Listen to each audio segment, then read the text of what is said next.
नमस्ते, आदाब, नमस्ते।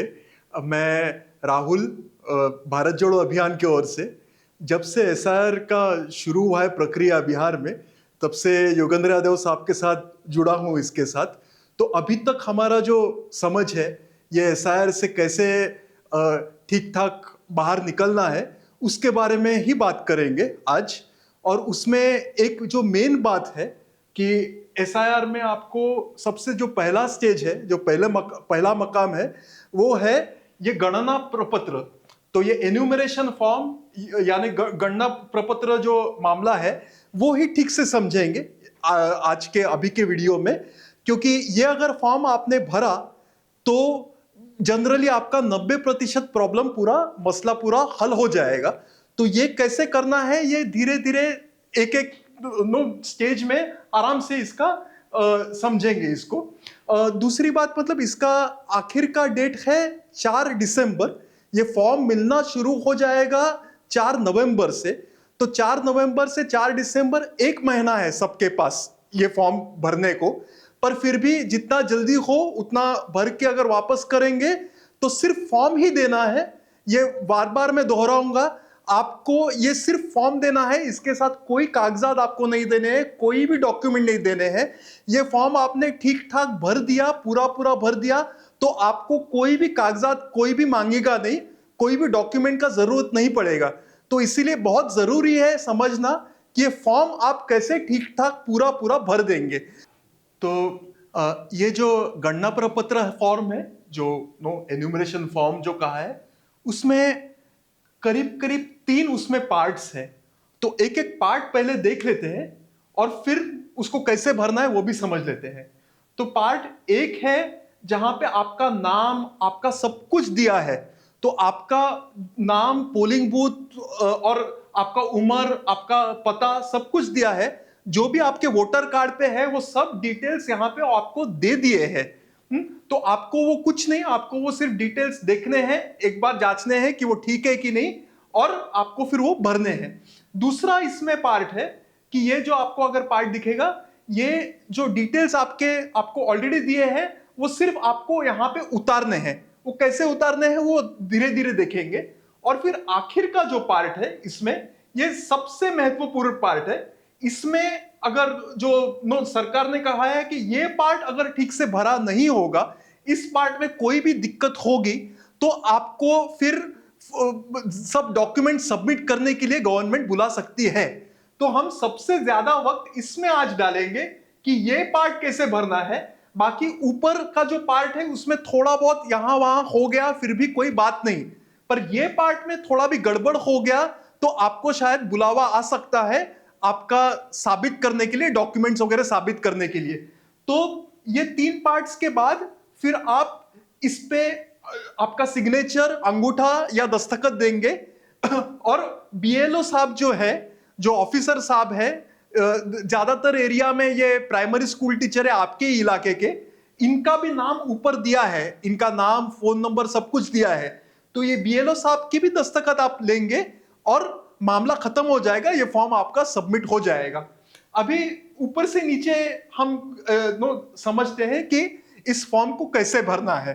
तो सबसे पहले जब यहां आप देखेंगे, ये फॉर्म में आपका सब कुछ दिया है। मैं एक उदाहरण ले रहा हूं, एक्चुअल उदाहरण है ये एक्चुअल उदाहरण चपरौली नाम की एक असेंबली कॉन्स्टिट्यूएंसी है, विधानसभा क्षेत्र है बागपत के अंदर। और उसमें 1 नंबर का बूथ जो है, बूथ नंबर 1 का ये एग्जाम्पल है, ये उदाहरण है। नाम है फैयाज साहब। तो फैयाज साहब, जिनका पिताजी का नाम बशीर साहब है, जिनका उम्र 72 साल है, और जिनका पुरुष तो है, मकान संख्या 4 में रहते हैं, एपिक नंबर दिया है उनका, और उनका बाकी भी सब कुछ दिया है। एक एक उससे कैसे ये सब भरेंगे वो एक बार देख लेंगे उसके बाद। और उनका बीएलओ का क्या नाम है ये भी यहाँ पे दिया है। उनका बीएलओ है नौशाद साहब, उनका मोबाइल नंबर भी दिया है। तो ये बीएलओ साहब फॉर्म लाके तो देंगे ही आपको, पर बाद में फॉर्म भरने में भी कोई अगर दिक्कत होगी तो उनका फोन नंबर भी आपके पास दिया है, तो उनको आप कांटेक्ट कर सकते हैं। आपको फॉर्म भरने में, खुद भरने में कोई दिक्कत होगी तो भी बीएलओ साहब का ये दायित्व है, ये कर्तव्य है कि ये फॉर्म आपको पूरा पूरा भर के देंगे। फॉर्म में और एक ये है कि आपका अभी का जो फोटो है, ये अगर आप निकाल सकते हैं, अभी का फोटो मोबाइल फोन से भी निकल जाएगा। वो मोबाइल फोन का फोटो का प्रिंट आउट आप अगर आप लगाएंगे यहाँ पे तो अच्छा रहेगा। ऐसा नहीं कि आपने अभी का फोटो नहीं लगाया तो आपका फॉर्म रिजेक्ट हो जाएगा, पर फिर भी ऑन द सेफर साइड रहने के लिए यहाँ पे जो फोटो के लिए एक जगह दिया है, उसमें अभी का आपको फोटो देना अच्छा रहेगा। अभी एक एक करके समझते हैं कि ये फॉर्म कैसे भरना है। तो अभी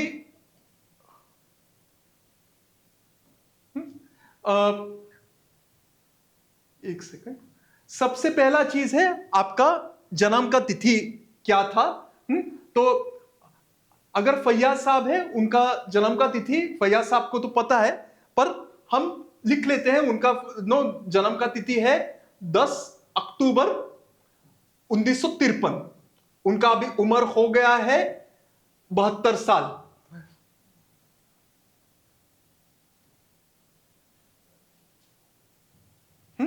उनका उसके बाद ये उम्र लिख लिया, डेट ऑफ बर्थ लिख लिया। डेट ऑफ बर्थ के बाद आधार नंबर डालना है।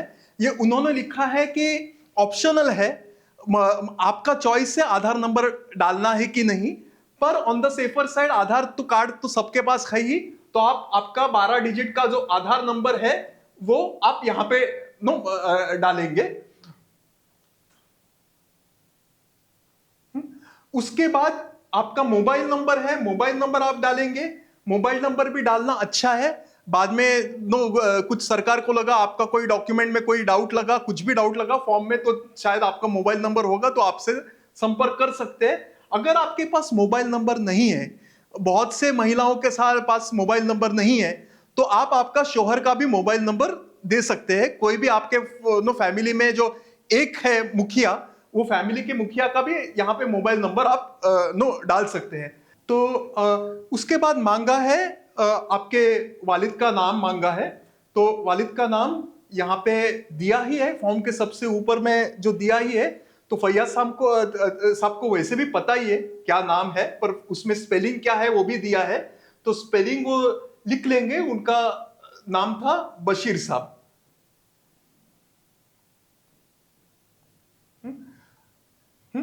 उसके बाद फिर उनके पिताजी का एपिक नंबर भी मांगा है। एपिक नंबर यानी क्या, यानी आपका वोटर आईडी का जो नंबर है, वोटर आईडी पे नंबर होता है, तो वो एपिक कार्ड का नंबर मांगा है। अभी बशीर साहब तो गुजर गए होंगे, फैयाज साहब की ही उम्र अभी 72 साल है। तो अगर वो गुजर गए हैं और तभी उस जमाने में एपिक कार्ड होते भी नहीं थे, तो उनका कोई एपिक कार्ड है नहीं, तो गवर्नमेंट ने आपको ये फैसिलिटी दी है कि अगर एपिक कार्ड नहीं है तो आप लिख देंगे वहां पे ब्लैंक, क्योंकि एपिक कार्ड यहां पे लिखा है, अगर होगा एपिक कार्ड तो ही वो देना है। अभी अगर आपके पिताजी का एपिक कार्ड था ही नहीं, क्योंकि तभी एपिक कार्ड का सिस्टम ही नहीं था, नहीं तो नंबर देने का कोई सिस्टम ही नहीं था, तो उसमें आपकी कोई गलती नहीं है, तो इसलिए उसमें आप यहाँ पे ब्लैंक लिखेंगे, मतलब यहाँ पे डैश डाल देंगे कि एपिक कार्ड आपके पिताजी का नहीं था। माता जी का भी नाम पूछा है, तो फैयाज साहब के माता जी का नाम अगर फातिमा होगा तो वो लिखेंगे यहाँ पे कि उनके माता जी का नाम था फातिमा। माता जी का एपिक नंबर भी रहा नहीं होगा तभी, तो वो भी ब्लैंक छोड़ेंगे। स्पाउस का नेम अगर फैयाज साहब के स्पाउस का नेम है परवीन जी, तो वो लिख देंगे यहाँ पे। और फिर स्पाउस का एपिक नंबर, मतलब उनका जो वोटर आईडी कार्ड का नंबर होगा, वो वोटर आईडी कार्ड का जो भी नंबर होगा वो यहाँ पे डाल देंगे। तो वो यूपी डैश ऐसा कुछ नंबर होगा, वो नंबर यहाँ पे वो एपिक कार्ड का नंबर डाल देंगे। तो इसमें थोड़ा इधर उधर 1-2 डिजिट में कहीं गलती भी हो गई तो आपको चेक करना है, पर गलती कहीं हो गई, वो छूट भी गई तो भी बहुत ज्यादा दिक्कत नहीं, क्योंकि ये सब जो डिटेल्स है ये ऑलरेडी सरकार के पास है ही। सरकार ने ऑलरेडी ये सब डिटेल्स दिए ही हैं, तो ये एक फॉर्मेलिटी है, पर फिर भी ये ठीक ठाक जैसे दिया है वैसे भर देना है, ऊपर से नीचे आपको उतार देना है इसको। और अगर ऊपर कोई इंफॉर्मेशन नहीं है पर फिर भी आपके जो वाइफ का वोटर कार्ड है आपके पास, तो वो वाइफ के वोटर कार्ड से आप ये उनका वोटर कार्ड का नंबर भर सकते हैं। तो जो भी ये यहाँ पे इंफॉर्मेशन है, जो भी आपको डालना है, ये सब आपके पास है ही। आपका खुद का वोटर आईडी कार्ड है, आपके वाइफ का है, शायद आपके पिताजी होंगे, उनका भी आपके पास है ही। एक घर में ये तो सब है ही। तो उससे सिर्फ ये आपको ये नंबर उतारने हैं। अभी आता है सबसे मेन पार्ट, जो ये फॉर्म में है। ये फॉर्म में है कि आपका जो पिछला जब ही एसआईआर हुआ था, सरकार ने पिछला जब ही एसआईआर किया था, तभी आपका उसमें नाम शामिल है कि नहीं। और अगर उसमें आपका नाम शामिल है तो उसमें उसके डिटेल्स, उसका विवरण आपको देना है। वो कैसा देना है उसके बारे में अभी बात करेंगे। तो हमको ये पता है कि पिछला जो एसआईआर हुआ था उत्तर प्रदेश में, वो 2002 में हुआ था। अभी वो 2002 में हुआ था, पर आपके पास उसका बाकी कोई भी डिटेल नहीं है। क्योंकि क्या है, आप अगर वेबसाइट पे भी जाके अगर देखेंगे, खोजेंगे, तो वेबसाइट में सरकार ने सब 2002 के ये जो पोलिंग बूथ के सब जो ये थे, जो क्या कह रहा हूं मैं, तो सॉरी, तो उसमें सरकार ने पूरे जो इलेक्टोरल रोल है, नहीं तो जो वोटिंग के लिए हम जाते हैं, जो इलेक्टोरल रोल में हम अपना नाम खोजते हैं, वो सब इलेक्टोरल रोल सरकार ने वेबसाइट पे रखे हैं। पर उसमें अभी का आपका पोलिंग बूथ जो नंबर है, अभी का आपका पोलिंग बूथ है 1 नंबर, टांडा 1 नंबर आपका पोलिंग बूथ नंबर है। तब का पोलिंग बूथ नंबर भी अलग होगा। तो आपको ढूंढना इतना आसान नहीं है। फिर भी किसी ने वो ढूंढ के रखा होगा, आपके पास अगर होगा 2002 का तो बहुत ही अच्छा। पर ज्यादातर टाइम आपके पास नहीं रहेगा। फिर भी कोई बात नहीं, कोई चिंता की बात नहीं। क्यों?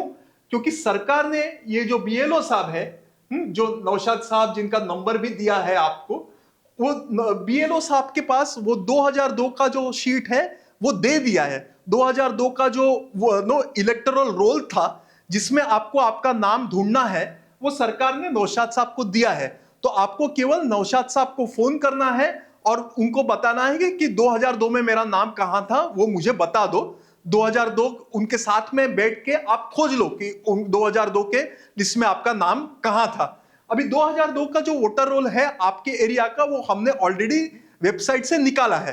हाँ, ये जो फैयाज साहब है इनका, तो वो एक बार देख लेते हैं, उससे एक बार समझ लेते हैं कि वो 2002 का कैसे दिखता था, उसमें से क्या क्या आपको भरना है, वो एक बार ब्रॉडली देख लेते हैं। और फिर ये पार्ट कैसे आप भरेंगे खुद के लिए, ये एक बार समझ लेते हैं। क्योंकि खुद के लिए 2002 में आपको क्या क्या चाहिए एक बार देख लेते हैं, बाद में वो रोल में देख लेते हैं।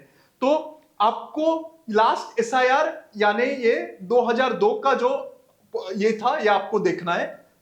2002 में आपको देखना है कि आपका नाम क्या था, आपका तभी एपिक नंबर क्या था, आपका रिलेटिव नेम और रिलेशनशिप, इसका जरूरत नहीं है आपको यहां पे भरने के लिए, क्योंकि आपका नाम था ही तभी।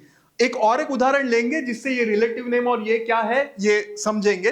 पर अभी के लिए फिलहाल यही समझना है कि आपका अगर नाम 2002 में था तो ये आपके लिए कोई जरूरत नहीं है भरना।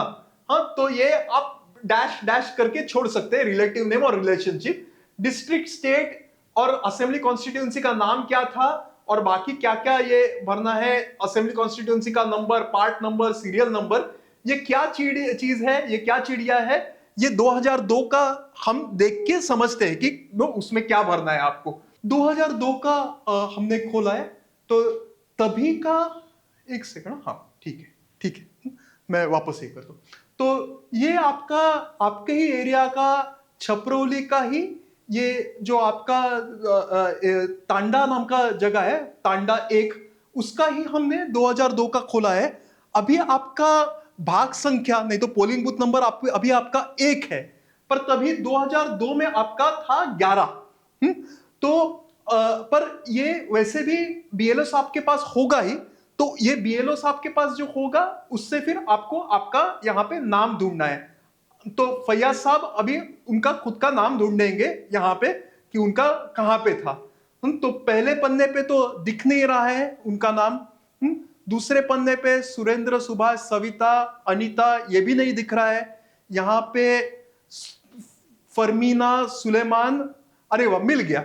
हाँ, तो ये है फैयाज साहब का नाम, क्योंकि फैयाज साहब तो काफी भी हो सकते हैं, तो फैयाज साहब और उनका पिताजी का नाम और उनका उम्र ये मैच होना चाहिए। अभी हमको पता है कि फैयाज साहब की उम्र करीबन 72 साल है, तो तभी 2002 में कितना हुआ होगा? नो, करीब करीब 50 साल का उम्र होगा उनका। तो यहाँ पे हमको दिख रहा है, यहाँ पे फैयाज साहब, उनका पिताजी का नाम बशीर साहब, तो वो वही व्यक्ति है और वो उनका उम्र है 50 साल, तो ये वही फैयाज साहब है। अभी तो हम मैच करेंगे तो हमको ये समझेगा कि उनका जो वोटर आईडी कार्ड है वो भी जो ऊपर फॉर्म में दिया है वही है। तो अभी फैयाज साहब को मिल गया कि वो 2002 के लिस्ट में कहां थे, पर वो कहां थे, इसका नंबर कौन सा है, वो जो आपको नंबर डालना है वो कौन सा है, वो नंबर यहां पे दिया है नंबर। हाँ, तो वो नंबर है 59/4, 59/4 वो नंबर है। तो अभी जब हम वापस जाएंगे तो अभी हमको क्या क्या भरना है, हमको तभी 2002 के लिस्ट में फैयाज साहब को भरना है कि उनका ये नंबर कौन सा था, ये है 59/4, और उनको भरना है तभी की लिस्ट में कि तभी का भाग संख्या कौन सा था, नहीं तो पोलिंग बूथ नंबर कौन सा था, तभी का पोलिंग बूथ नंबर था 11, और तभी का विधानसभा का क्षेत्र का नंबर क्या था, तो वो है 387। तो ये तीनों भरना है। सब कुछ याद रखने का जरूरत नहीं, पर कोई पेन पेपर पे नोट भी कर लेंगे फैयाज साहब, तो उनको फॉर्म भरने में बहुत आसानी हो जाएगी। तो एक बार ये सब डिटेल्स मिल गए तो फिर वापस जाना है, हमारे फॉर्म पे ही जाना है।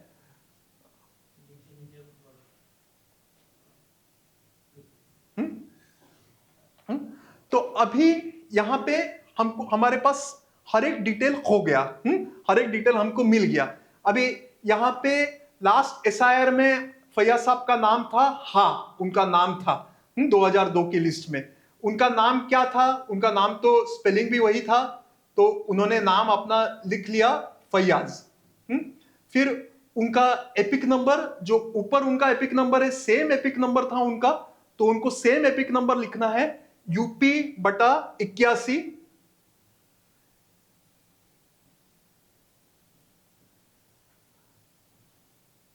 बटा 403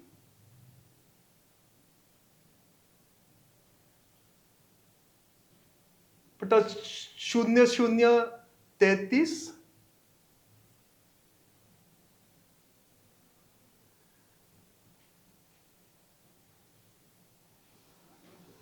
030।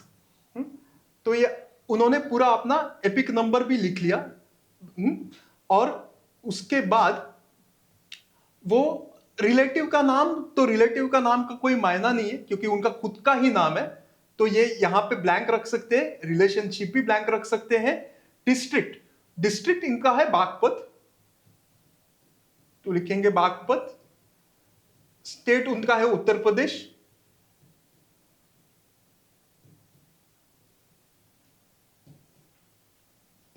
हाँ, उनका एसी का नाम है चपरौली।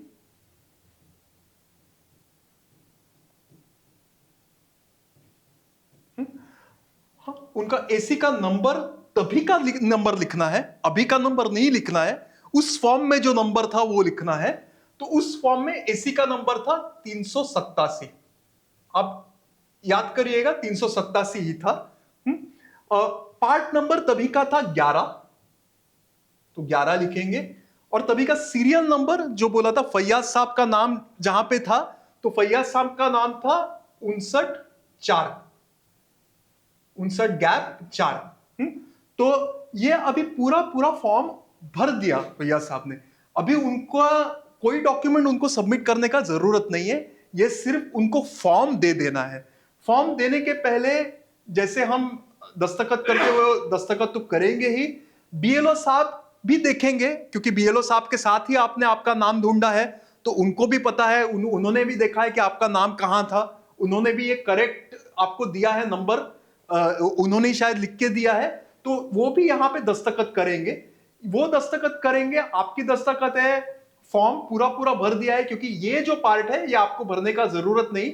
अगर आपका 2003 के लिस्ट में नाम है, ये मैं बताना शायद भूल गया, 2003 के लिस्ट में अगर आपका नाम है तो आपको केवल ये ही पार्ट भरना है। ये पूरा पार्ट आपके लिए एप्लीकेबल नहीं है, ये आप पूरा ऐसे ही छोड़ देंगे, खाली छोड़ देंगे तो भी कोई बात नहीं। ये जो पार्ट है ये ठीक ठाक भरना है 2003 का लिस्ट देख के, 2002 का लिस्ट देख के। तो ये पूरा आपने फॉर्म भर दिया, आपका अभी का फोटो फैयाज साहब ने पेस्ट कर दिया, तो अभी काम खत्म। अभी ये हो गया, मतलब क्या होगा अभी कि अभी 4 तारीख को तक उन्होंने अपना दे दिया, फॉर्म सबका कलेक्ट करेंगे। बाद में 7-8 तारीख को एक ड्राफ्ट रोल निकलेगा। तो वो ड्राफ्ट रोल जब ही निकलेगा, यानी सब जिन्होंने ये फॉर्म सबमिट किया उन सबका एक नाम आएगा वेबसाइट पे, और बीएलओ साहब के पास भी आएगा। तो ये 7 तारीख को आएगा कि शायद 8 तारीख को आएगा। उसके बाद आपको जाना है बीएलओ साहब के पास और फैयाज साहब को चेक करना है कि उनका नाम लिस्ट में आया कि नहीं आया। एक बार उनका नाम उस लिस्ट में आ गया, उन्होंने ये डॉक्यूमेंट भी सबमिट कर लिया है, लिस्ट में नाम आ गया, यानी जब भी फाइनल रोल आएगा, फाइनल जो लिस्ट आएगा, फाइनल लिस्ट में भी उनका नाम आएगा ही आएगा, क्योंकि उन्होंने फॉर्म भी पूरा पूरा भरा था और उनका ड्राफ्ट रोल में भी नाम आया है। फॉर्म भरने में कोई कमी होगी, कुछ उन्होंने खाली छोड़ दिया होगा, उनको ये नंबर मिला ही नहीं होगा अगर, तो उनको फिर सरकार बुला सकती है और उनको पूछ सकती है कि आप 2003 में कहां थे, और 2003 और आपके कोई प्रमाण पत्र दीजिए, कोई डॉक्यूमेंट्स दीजिए आपके वालिद के, ये प्रूव करने के लिए भैया कि आप यहीं के नागरिक है कि नहीं है। पर क्योंकि उन्होंने फॉर्म एकदम ठीक से भरा है, उनको कोई सवाल नहीं पूछ सकता और उनका फाइनल लिस्ट में भी नाम आ जाएगा। तो बस मैं ये फॉर्म कैसे भरना है, बस इतना ही है इसमें। बहुत शुक्रिया।